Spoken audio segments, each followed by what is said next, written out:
welcome to this edition of the Beacon Hill Report. I'm Jim Marshall of the New Bedford Cable Network, and in studio today is, on this nice fall day, we have State Representative Chris Hendricks joining us. Good Jim, to see you again. Great to be here, as always. Thank you. There is lots on the plate to talk about right now for the legislator. I mean, since the last time he went, since Tony was in the last time that he came in to do the show, lots of things passed by the House and the legislature since you and I talked. Lots of things still pending, so we can get right to it. I guess the first thing before we get into the big thing, the smaller details, but I noticed this past week or last week, the House overrode some of the governor's vetoes, putting some more money back into the state budget that she had cut out. A little bit, just talk a little bit about that. I mean, I know that finances are certainly a concern right now because there's a lot of needs and we don't know where the economy is going. Well, exactly. So federal funding right now, like you just said, is our main concern right now. It's also our main question mark. If you recall, when we put through the budget over the summer, the governor stated that she's going to hold all the earmarks until September, October, the fall. So here we are. So certainly we're concerned about what her decision is going to be with all that. But yes, she's obviously very cautious, which is why you saw some of the vetoes on some good stuff that otherwise would be supported by her. And so we put those things back in. There was a handful of things, but we're optimistic that we can right now hopefully go with the flow. But certainly there's going to be still some remaining question marks about how we're going to, where the gaps are going to have to be filled. It's mostly going to be with healthcare, frankly. As you know, half our budget is devoted to healthcare alone. We have a $50-something billion budget every session, every year. So that's going to be the area we'll be looking at, which is why we passed that healthcare supplemental. I was going to say bill. The legislature did take action earlier this year and passed a supplemental healthcare bill. Yes. So how does that impact overall what you're looking at? So that $234 million supplemental budget bill was specifically designed for EOHHS, Health and Human Services, healthcare, most of which goes to that. And community-based, local, boots on the ground type facilities. We just talked about Cheryl Bartlett's operation, down at New Bedford Health Center, which is, going to be, hit hard, and it's going to be strained over the next couple of years because of these funding issues. So we wanted to make sure that we had some money set aside up front to make sure any gaps that are coming down the pike don't disrupt too much, with our health systems here in the state. You were talking off camera too. I mean, Mass Health is just helps so many people, and there's a chance that there's going to be thousands of people that are going to be off Mass Health. Yes. And I know that you have people talking about legal immigrants, illegal immigrants. I mean, still a lot of people are going to now be off of health insurance that they've previously had. Correct. Citizens. Yes. Has nothing to do with immigration. No. All that money mostly goes to natural-born citizens here in the Commonwealth. And that's going to be a huge burden on them, but also local hospitals, because they're still going to walk into the ERs, and the hospitals are going to need to get paid too. And they're going to need to treat them, whoever it is who comes in, because they get kicked off. It's estimated that it's about 200,000 people or so that are vulnerable to get kicked off Mass Health, which is funded by Medicaid. So it's essentially, ultimately, a federal operation. And so, right now, in that big budget bill, the big beautiful bill, that one, they had a lot of filing requirements to stay on federal health, anything related to federal health care. And so that type of paperwork, the stuff that they're going to have to do to keep their benefits is very, very hard to navigate. There's going to be job requirements for some. Job requirements, and so in filing for or those community for those services jobs, or something. Yep. And so that's going to be, a lot of people are going to get kicked off just because of the paperwork, never, where they otherwise would be eligible. So Mass Health right now is really doing, and I've spoke to several people in the city saying that Mass Health's around. They're putting themselves in the community to make sure that people are aware that they're going to have to do some additional paperwork. Let me play devil's advocate, though. There are those that say there's waste in there, and that there are people that shouldn't have Mass Health or shouldn't have this coverage, and it's good that this is happening. You could argue that, okay, I'm sure there's money that shouldn't be going to some people, but how do you figure that out, though? I guess is the question. Well, in operation, a healthcare system like this, there's always going to be, just like any other system, there's always going to be some areas for fraud and abuse. I don't think fraud and abuse isn't really much of an issue here. It's just the overall spending is just so much. So this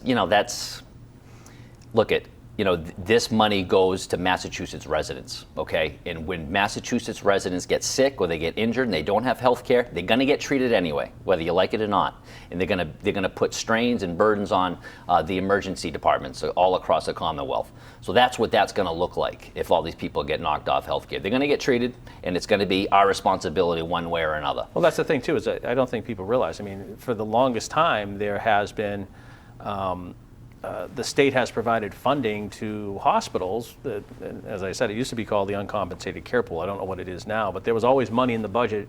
As long as I go back, and there was the money there that the hospitals could recoup some money, and that's taxpayer money. Yeah. So it's not like it's not like the states, unless you just don't treat them, which ERs can't do. Right. It's not a new issue for us. It's just going to be exacerbated tenfold potentially because of the federal funding situation. So look, I'm glad we put that $234 million in a whole hell of a lot of money when we have an annual budget of $55 billion. But it's going to lay the groundwork to put us in a good footing, going forward with the federal picture. You did talk about supplemental budget. You did talk about you and I were talking before, roads. There was some money put specifically for road work. Yes, we put Chapter 90 bill through about a month or so ago, 2 months ago, $380 million, and which is about a 50% increase from the highest amount we've ever put through. So it's a major investment in road repair and bridges and all sorts of road work across the Commonwealth. The interesting thing about this bill we put in was we made some formula changes. So as you probably know, just in your experience, is that the formula right now is based on mileage of roads. That's it. Mm-hmm. So right now, we've changed that. Okay, so now it's going to be mileage, but also population and employment data points. How many people are employed, how many people are going in and out and working in that area in a specific town. So we're expected to get more because of that, which is, I want to make a plug for the census. That it's always good to make sure every 10 years you do the census for things like this, for legislation that's specifically based on population. And so I'm glad we're at 104 right now. It's one of the biggest city on the South Coast, so we'll be well situated in that regard. But $80 million of that $380 million was from the fair share money, and so that was really good.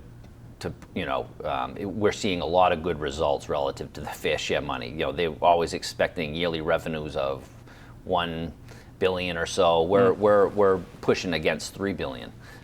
Just on this year alone. That's, as you know, has to be divided between higher education and transportation. Yeah. And we have free fare bus rides because of that. So we were able to bake in the fair share money into that road bill, which I think is going to go a long way, especially if we have another harsh winter. You look at the city. There's so many roads. Obviously the city has to take care of, but there's just the state roads. Roads when they were built, they weren't. I don't think people plan for as much traffic as they get. Right. And the usage is, even when they redo them, so 10 years ago, they probably didn't expect the amount of traffic we're getting. But Especially bridges. bridges, yep, You know. and culverts and all that good stuff. And so, but yeah, it's going to be, but we're going to have to stay on top of all these things relative to funding. And but road works is always the most. We always get calls on road work. We have snow, we have plows, and I had a buddy come up from Florida a couple weeks ago, and he's like, "Why are your roads like this?" I was like, "Well, do you have snow in the winter?" So snow removal is obviously the biggest culprit of that. But I think with this extra funding and fixing the formula we're going to see some big results. As you talk about formula too, and it seems like that's a big issue. I was reading too, and there was a story that came out from Mass Inc. that a report that indicates that state school building program favors wealthier districts than urban districts. The Massachusetts building, a school building? Yeah. Yes. I was amazed by that, and that it not only favors it, but if a project gets accepted, sometimes the urban districts don't get the highest amount of money back. Right, and they usually have the oldest schools. Correct, they usually need it the most. And I just thought, and we talked about the formula, I guess, how it works. And as you're talking about the formula, I mean, it looks like that's something that the legislature obviously is right now looking at. Yeah, I think there's been bills filed to address that. The Massachusetts building school building association. And especially in your district, I mean, there's so many schools that are couple 100 years old, over 100 years old, right? And give credit to Andrew O'Leary, because he's been a big champion of changing that, how we put schools through new school construction. On that formula, yes, it has been very detrimental to us and all the gateway cities across the Commonwealth. And we talked about formulas early off air. That's since I've gotten into office. We've changed the road school funding formula. We've changed the formula for road work. So I think formulas are a good way to really affect policy and to change. So I'm hopeful that we'll take a look at that, because that's a huge issue.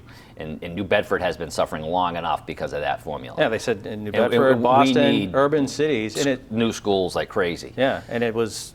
The suburbs were getting 80% funding, and the cities were getting 65%. Yep. And you drive through some of these towns, you see some of these schools that are being built, and when you have 100,000 people in New Bedford, and we need 3 or 4 schools. Yeah. It's frustrating. But I know there is some legislation passed that would address that. I'm not sure. When you're talking about funding formulas, though, I mean, you're talking gateway cities versus the suburbs, and you don't want to pit people against each other. I mean, you represented suburbs for a long time until this new year. But are you fighting? Fighting may not be the right word. You're competing with those, and I would assume that the legislators in the suburbs ultimately outnumber the gateway city representatives. Yeah, it's tricky. It's because they don't want to give up the money either. Right, but at the end of the day, we have the people. So that's our argument. We have the people, we have the infrastructure, we have the more of a demand and more of a need here in the gateway cities, because with more people becomes you get more challenges. Yeah. So it's always difficult, and we faced that problem when we were doing the Student Opportunity Act, with the suburbs, because that was. We changed the formula for that exact purpose, because a lot of the cities, where all the people weren't getting proper funding, as compared to the suburbs. So that's always a challenge. But I think there's a lot of folks, even in that in the suburban camp, who would fight for fairness and more equity across the board in the Commonwealth. So I'm not that pessimistic about that dynamic. And I know the legislature, we were talking off camera just quickly about another formula that you guys are looking at, local aid. Yes. I know that's been a huge issue. I know you were saying you heard it was in Acushnet and you were in New Bedford and heard about it from both sides. Yes, and especially the mayor now, he's made that clear that that's an issue, and he's right. Tony Cabral has filed a bill, I believe, to address that. That's a formula that was put in during the financial crisis in 2008, but it was 2009 it was put in. And that needs to be reworked. And that bill sounds like, or at least that issue sounds like you've got communities that are really all in the same, because you had said, I know previously in another show, like Acushnet at the time, they need funding too. Yes. Everyone's percentages is the same as it was Right. 16 years ago. Right. So that's the problem. And again, it goes with geographical equity. You know, right now we're getting, I don't want to say the word screwed, but you know, we're not getting as much money as we could, based on the formula the way it is now. And I think changing it ultimately, I don't know what the temperature read up there is on that as far as leadership goes, but you know, it's becoming more and more of an issue each year as we go along. Yeah, because I think ultimately it will get addressed, but I'm hoping sooner. Yeah, rather than because later. like I said, because that's an issue that doesn't seem that everybody can agree on. Right. Their communities need help. Harbor, you've had some harbor legislation that Yes. you wanted that was addressed. Talk a little bit about that. I know Gus and I just took a tour of the harbor. Lots of projects going on Tons in it of right stuff. now. Yep. Lots, and it's lots I just of money. took one myself. Yep. Lots of money involved. I know that, like I said, Gordon Carr took us on a boat from the far north end all the way down to right past the hurricane Yeah. barrier. But talk about the legislation. So the Harbor Lines bill is, first of all, this is an issue the whole delegation is working on. All the reps, myself, Tony Cabral, actually me and Tony filed this on the House side together, and Mark Montigny, of course, on the Senate side, will be taking this on the Senate, and we're all working together on this. It's a simple matter, but you know, it still has to go through the process. So right now, what the bill does is it changes the harbor lines, the location of the harbor lines by about 10 feet. Harbor lines is where the boats are supposed to travel through. And so because there's so much development going on in the port, Leonard's Wharf, we have the old Blue Harvest site that, Blue Harvest went bankrupt and hightailed it out of town. And so that the owner of that property is trying to develop it, clean it up, and get another big tenant in there. In order for him to do that, along with other development along the port, they need the harbor lines changed. All the permitting is being held up right now because their plans go into the harbor line. And so that bill's moving along. Got reported favorably out of the Environmental Committee, thanks to Chair Barber. And so it's right now, I think it's in third reading, which, and then obviously we've had conversations with Tom Walsh. And so we're optimistic that that's going to get, but that's one of those things where time is of the essence. You know, we have people, developers, a lot of money on the table. So we're really trying to get that moved so the port can get it back up to building. And you guys are still working on the development of State Pier is still a priority for you guys too right now. That's I don't know where we stand. Mass development. I know they're doing it, but I don't know. Yeah, mass development is still kind of working out. The parties, they're still kind of working on their decision. I know some the auction, I think, is out. I think there are some parties who haven't made an effort to pursue development there, but we're still waiting. I'm really excited about, we're pretty optimistic that there will be that hotel, not the hotel, the restaurant will be there, because as you know, 20% of that side, the western side of the pier, has to be commercial, retail, and so that's going to be, in the restaurant industry in New Bedford is the foundation of the progress in New Bedford, as far as I'm concerned, and so I'm really happy that we can kind of extend that onto the pier at some point. But it's interesting too, like you see the success of the Black Whale, or Merrill's Wharf, the restaurant there. I mean, there's a lot of people want to go down to the waterfront. Yeah. They want to see what's happening, and so, but I guess the trick is you've got to balance the fishing industry, obviously, the offshore wind industry, and you're trying to, maximize, because what separates New Bedford from just about every other gateway city is the port. Yeah, it's our biggest asset. And the important thing to know is that there's plenty of space on the port. And we're only adding more space with the North Terminal. The city has developed the North Terminal, did a great job. We're building out wharfs specifically for fishing ships. The Quins are developing the old Revere Copper site. They're doing a great job. That's going to support the fishing industry. So you hear a lot of talk about, legislators supporting the wind industry, which we are. We're going full steam ahead, but at the same time, we're building and developing along the port to support the fishing. We haven't stopped doing that, and that's only going to continue. So I think when the harbor lines have changed and we can really start building, out a little further, I think it's going to be, the port is just going to be, it's going to get more and more diverse, more and more activity. It's going to be great for New Bedford. How concerned are you with what's happening in Washington pertaining to offshore wind about, I know the mayor has said, and he believes, and I think everybody believes, that the fishing industry and the offshore wind industry can coexist in some form. It can, absolutely.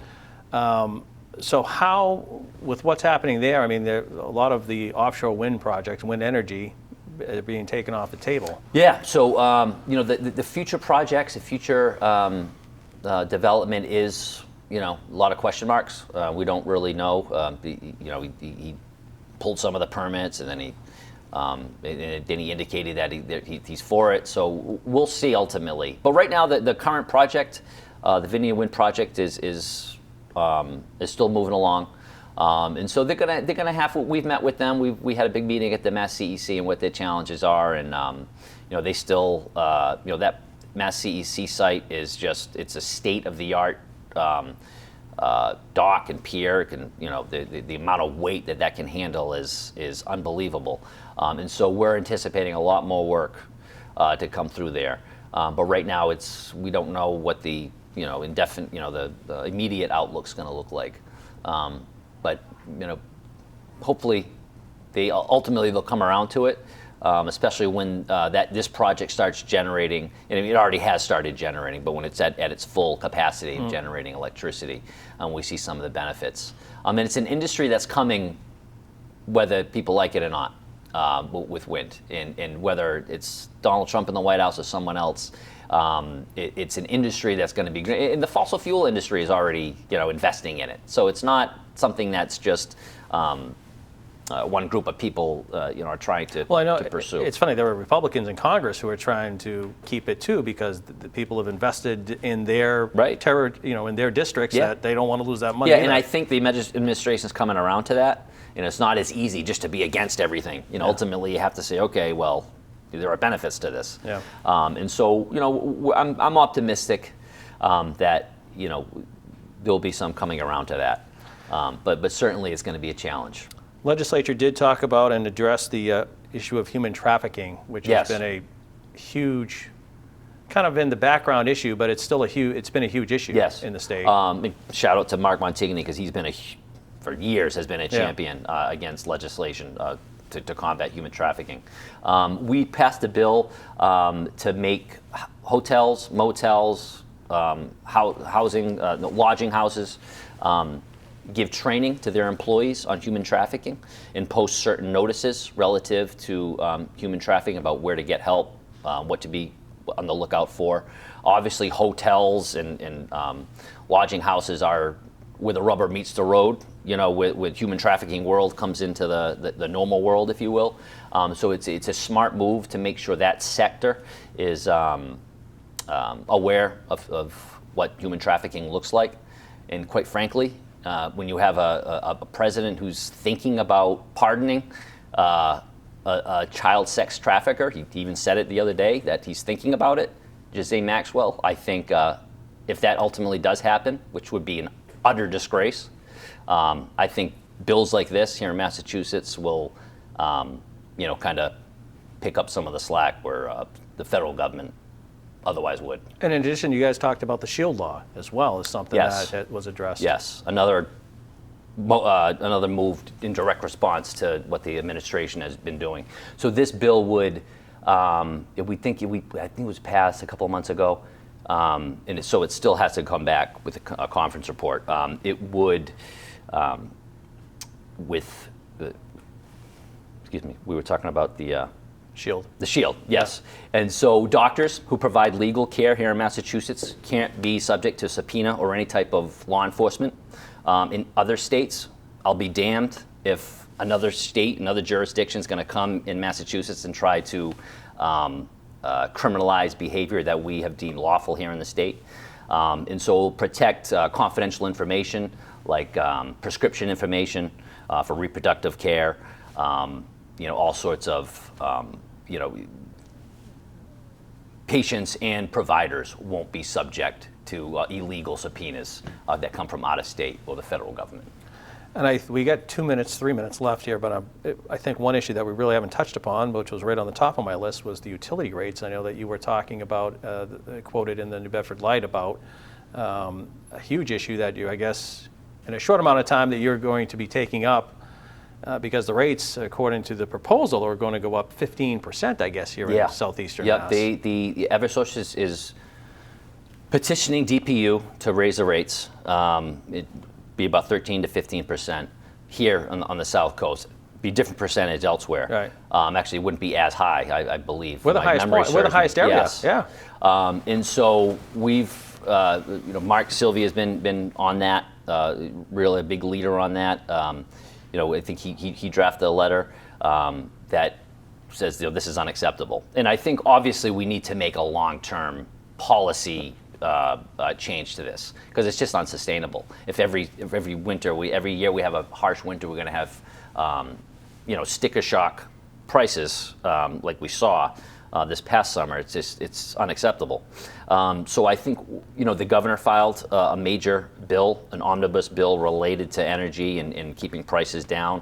And ultimately, it comes to how the utility companies recoup their money for capital projects, ultimately, and for things like the Mass Save program. Because 65% of what they're charging is the delivery charge. It's not even. It's not the natural gas itself. And the colder it is, and the more people are using the heat, the more expensive it is to deliver. And so that's what they tell us, and that's what they say.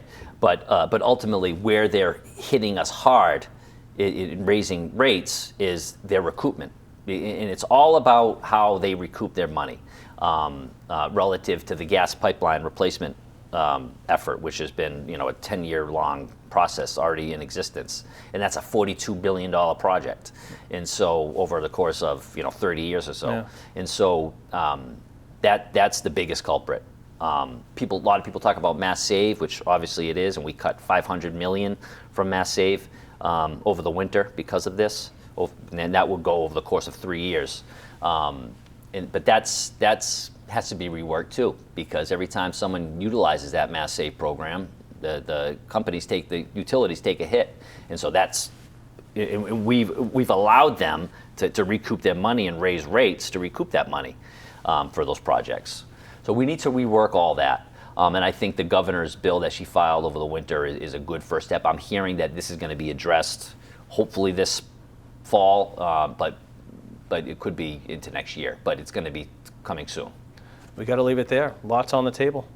Good seeing you again. Thanks for coming in. Thanks for having me. That's going to do it for this edition of the Beacon Hill Report. I'm Jim Marshall of the New Bedford Cable Network. Thanks for watching, and we'll talk to you again soon.